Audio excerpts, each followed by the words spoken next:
Plus jamais seul avec les victimes de la RDC.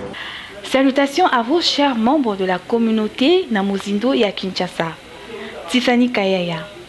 Je reviens sur une actualité qui a attiré l'attention de plus d'un Congolais. Mon objectif est d'attirer votre attention sur un sujet afin de vous mobiliser et vous pousser à agir. Sans plus tarder, scoop de la semaine. En ce mois de la femme, combat du droit à la vie pour la femme de l'Est.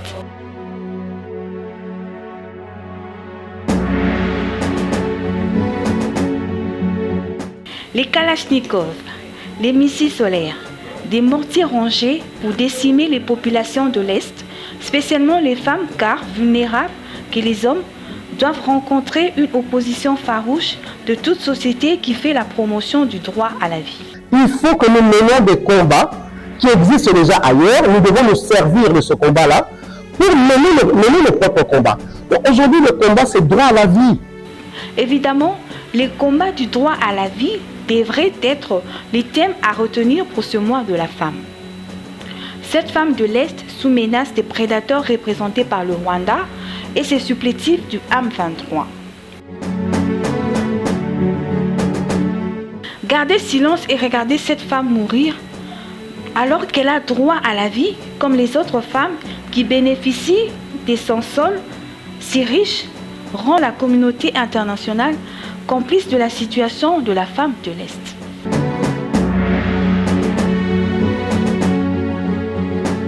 Parce que ce deal avec le Rwanda, soyons clairs, c'est pas du Rwanda que viennent les diamants, c'est pas du Rwanda que vient le cobalt et tout. Tout ça vient de l'Est du Congo. J'ai envie de dire à tous mes camarades congolais et à l'ensemble des peuples africains, on le voit aujourd'hui, les puissances occidentales ne pensent pas à votre bonheur, elles ne pensent qu'à une seule chose, c'est l'exploitation de votre sous-sol. Vous pouvez aujourd'hui, vous pouvez croire à vos propres forces.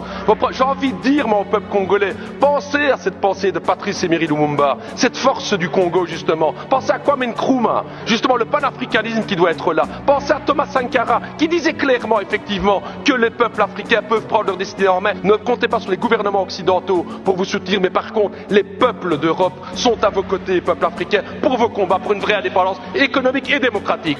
Vous l'avez compris, les sérieux doivent nous caractériser et particulièrement nos gouvernants.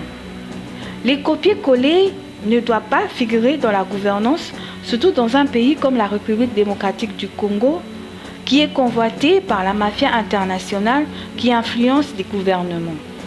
Les leaders congolais doivent à leur tour ranger l'unité et la solidarité comme armes pour sauver la vie de ces populations de l'Est. Les propos du cardinal Ambongo doivent être suivis. En ces temps où l'intégrité territoriale et la souveraineté nationale sont mises à rude épreuve, j'appelle la nation à l'unité afin de barrer la route à l'ennemi.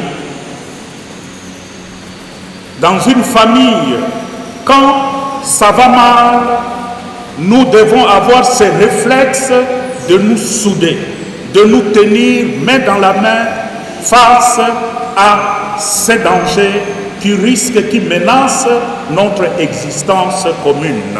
J'exhorte les acteurs politiques à s'unir et à se souder autour du chef de l'État afin de mettre à contribution toutes les forces de la nation et de restaurer la paix pour l'ensemble de notre peuple. Nous n'en sommes plus aux disputes politiciennes. Si nous agissons ainsi, nous pouvons neutraliser l'ennemi. Merci à vous de nous avoir suivis. Merci à toi aussi, Kalim Olamenji, pour la réalisation de ce scoop.